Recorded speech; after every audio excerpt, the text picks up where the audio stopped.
Where to, brother? That's a shame, but you'll be back. If not for me, for the Prophet.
Who is it?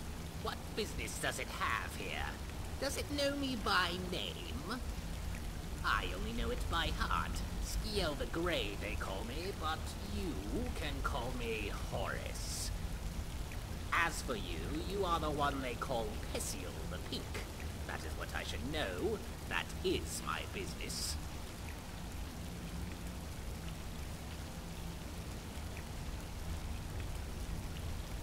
I told you to call me Horace. Can't people follow simple directions before running off in all of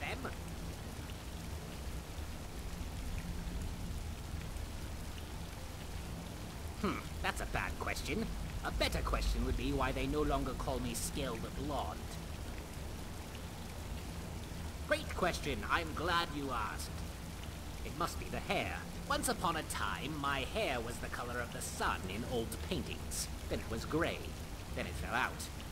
That is to say, it all fell into place and fell onto the floor. That's why I mind the dirt. It knows where the blondes are buried.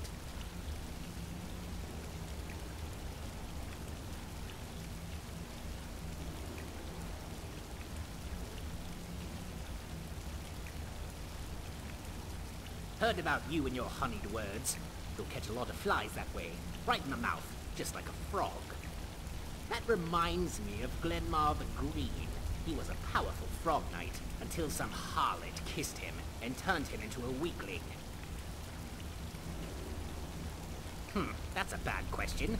A great question. It must be that is to say, it all fell into place. Fancy yourself a bigot, huh? Never could get the hang of that. Although it's strange for you to take exception with a certain type of person, the Pesiel I knew treated everyone poorly. Well, in any case, go fiddling with any golden locks around me, and we're going to have a real problem. That's a bad question. Great question. It must be that is to say, it all fell into place. Excellent. I think you'll be glad you made this decision. After all, the ore veins are plentiful, but they're as weak as the Emperor's cousin. Strike them down and we will strike it rich, because there's honest pay for honest work, and God forbid we don't want any of that. I'm a skeleton. How is it I can talk? That's how. Listen and repeat. Just like history. Fine history we've got here. Dwarven make, am I right? But I'm sworn to repeat some things more than others. Like, I've got a bad feeling about this. Or, make it quick. And, Well, for variety, sometimes I say, make it quick. I've got a bad feeling about this curved sweet roll from Hammerfell. It all makes more luck than sense, and it's better to be lucky than stuck doing guard duty. Just ask my cousin.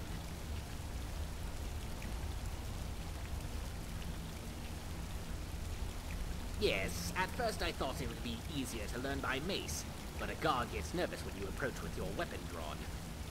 So I listened instead. It also helps to have a tongue when you speak the common one. Luckily, mine survived that 1 year. You know, the red one.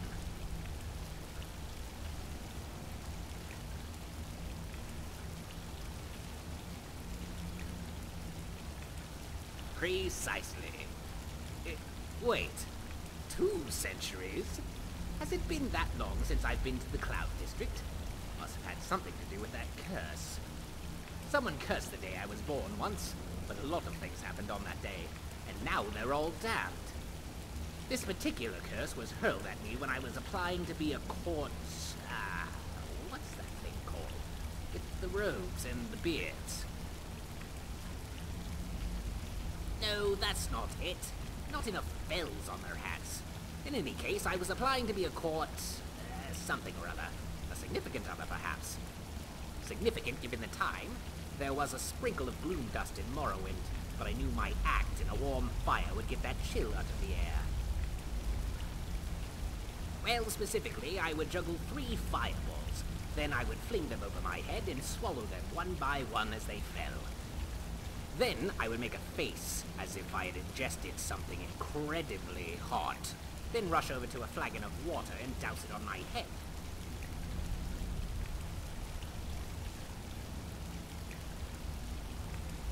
Indeed, first era comedy at its finest. Now, I didn't claim to be the best jester in Morrowind. My cousin's flatulence had that honor. All I asked was for a fair chance.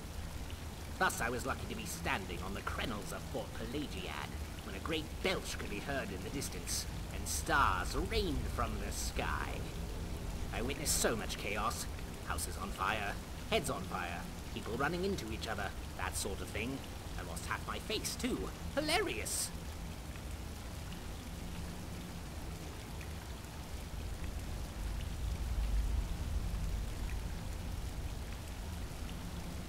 Not at all. Destruction magic's fine, until you burn down a couple of buildings. Even then it's okay, so long as it's funny. Some might say, keep your jokes to yourself, Blue Thief. For that is what I do. I steal away your sadness. But you know what I say? I say, watch the skies, traveler, and then I kick them in the groin.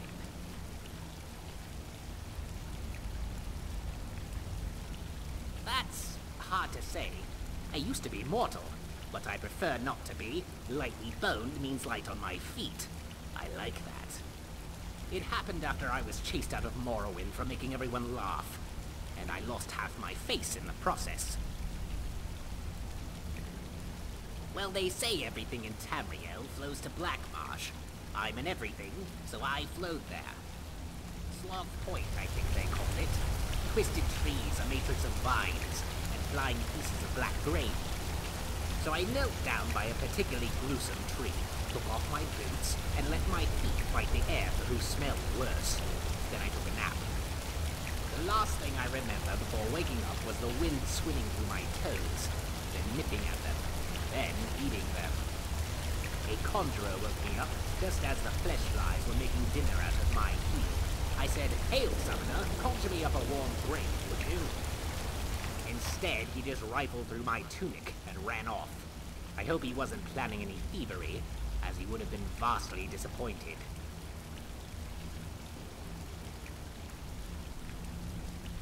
It doesn't? Well, it shouldn't. I am what I am because of a healthy diet and daily exercise. There is no other explanation. Don't be ridiculous. I lost them in Valenwood, along with my chest, on a patch of growing mold. Perhaps you'd like me to tell you about that, too? Well, I remember walking through the forest, a river of sweat on my brow. The more I wiped it, the more my gloves started to drown. So I removed my gloves and I lay in a patch of moss. But I was still hot, so I took off my trousers, too. Then my tunic started shaking, so off that went. Then I started to notice tiny worms of smoke rising from my chest. It felt like a flame smell was scorching my back. I said, "Whoa, whoa, whoa, watch the magic." But the mole did not listen. I would learn a thing or two the hard way. The first thing was that the glow was caused by some sort of acid. The second was that acid burns.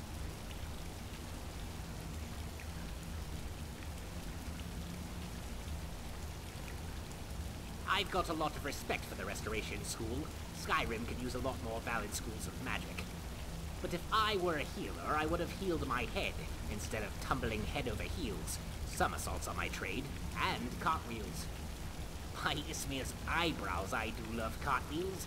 Such transcendent comedy. Fine, go, and don't come back to these. Well, it's a short story. Let me begin with chapter 1 of 396,000.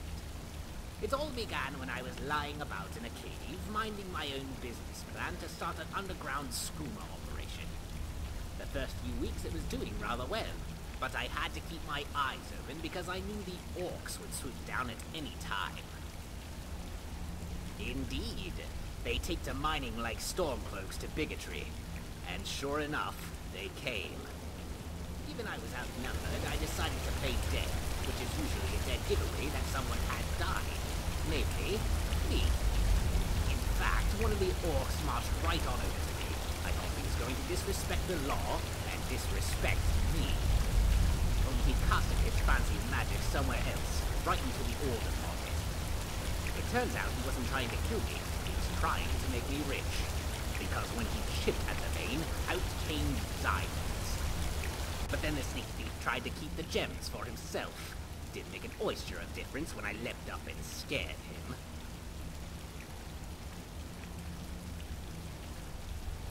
That's what I said. What are you implying? That the world is your oyster, but not mine? Good. I hate oysters, like casting pearls before swine. I am no Persil the Pink, after all. Well, it's all began. The first few weeks it was doing rather. Indeed. They take to mining like stormcloaks to bigotry. And sure enough, they came. Even I was outnumbered, I decided to play dead, which is usually a dead giveaway that someone had died. Namely, me. In fact, one of the orcs marched right on over to me. I'd make it quick, Right away, no lollygagging. But then the sneak thief tried to keep the gems for himself. Didn't make an oyster of difference when I leapt up and scared him.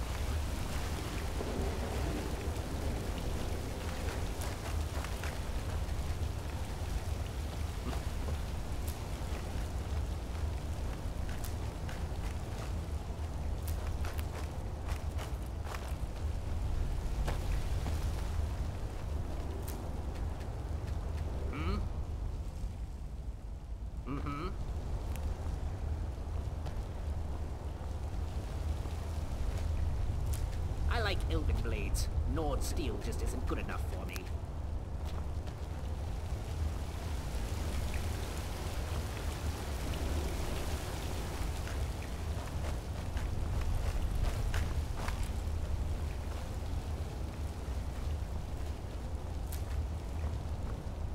Heard there.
less, Percy. Never. The more of you there is, the more you have to protect. And I'm not looking to protect myself. I want to deal some damage. But this doesn't mean there isn't a way. Well, I've heard of a mage in Riften whose restoration was so valid he could restore one's flesh, giving you the appearance of eternal youth. As to why he did it, who knows? Being old's not so bad. Daughter keeps me fed, and my working days are done.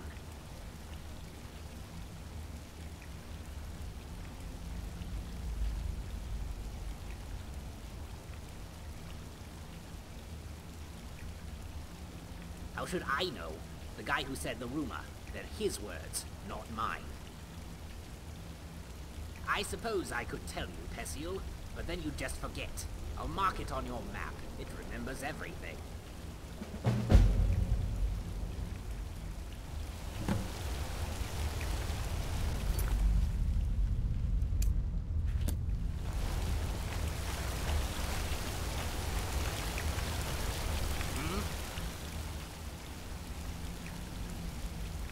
I am sworn to take what you need.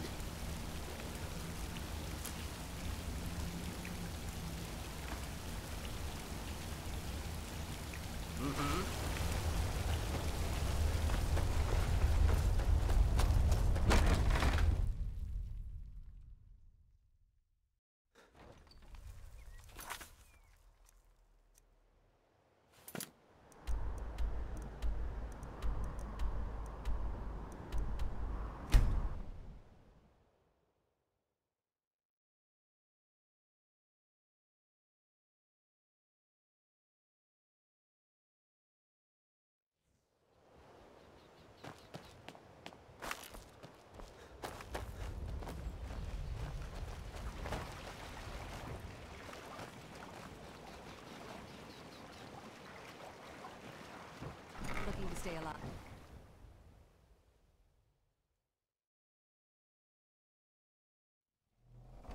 Ah, come in, come in. Welcome to Coraland's House of Garments. We sell only the finest silks, sleeves, and surcoats. And what's this? Oh my, that's an interesting companion you have there. May I get a closer look? Everything's for sale, even my sister. And it talks. May I ask where you found this wonderful specimen?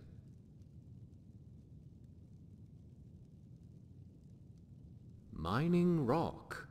How peculiar. Definitely not a mage, then. Perhaps a victim of some forbidden magic. If I may be so bold, why, pray tell, did you bring him here?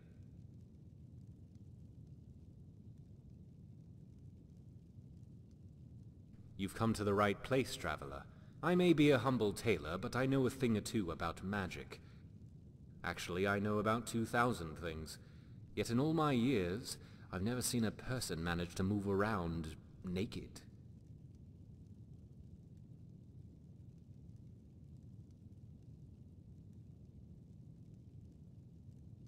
All types. While I mostly sell farm clothes and work boots, most of my profits come from the nobles. People think you need to go to Solitude to sell the high-end garments, but that's not true.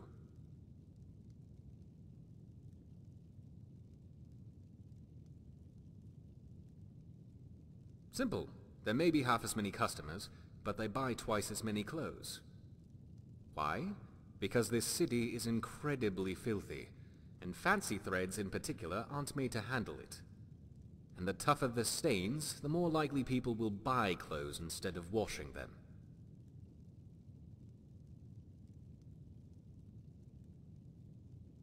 Ah, I keep most of my inventory sealed in crates. The clothing on display here is just for show, and if by chance some of it gets moldy, then a little hot water and vinegar does the trick. I get enough, although not as many as I'd like. That's what happens when you run your business from the sewers. But this location does allow me to be more discreet.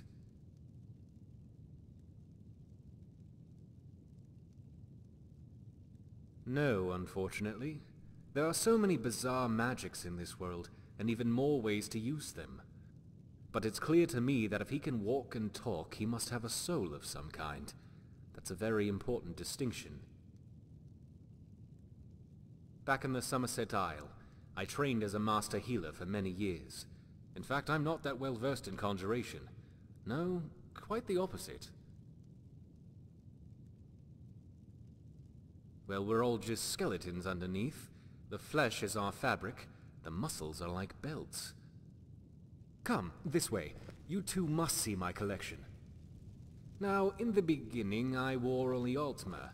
They fit my skeleton the best, and had very resilient flesh. But after a while, you get bored of wearing clothes. Right now, I have a number of different outfits. This Flynmar robe is my current favorite.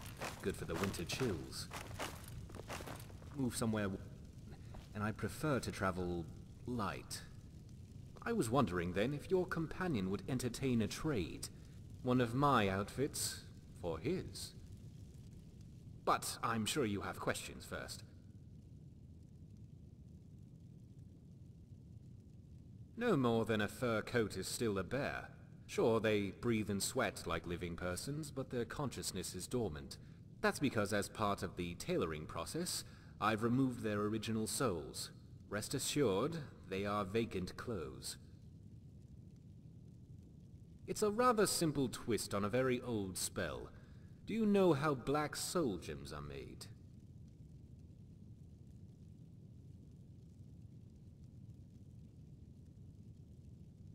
Very good.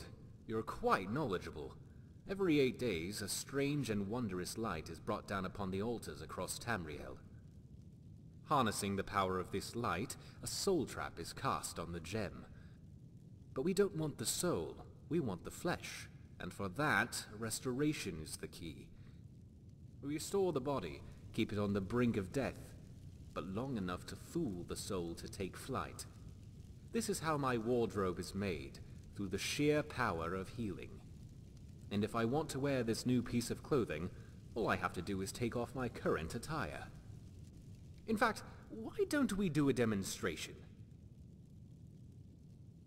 Sure, why not? It'll be fun. Go ahead, kill me. Go on, strike me down. Trust me. Make it quick, please. Well, I didn't see that coming. Of course you didn't. Otherwise it wouldn't be magic. You see, these are nothing but clothes to me. I put them on, I take them off. Oh, that's a fine trick. You would make a great jester, provided you were willing to use your powers for evil. It was more than a trick, skeleton. It was a demonstration. In short, I'm offering you the choice of any item from my wardrobe. All I ask in return is your bones. I've always wanted some guts. Right now I prefer wit to warfare, and that's no way to play the part of dashing swordsman. Excellent. Then we have a deal. But if we're going to do this, we first need to ready your body so that it can be worn. This will require encasing your bones with the Shade of the Revenant. Unfortunately, the altar I typically use has been taken over by necromancers. I can mark it on your map, but you'll have to clear the cave before you can use the light. But once it's clear, all he has to do is step inside. Oh, what's that?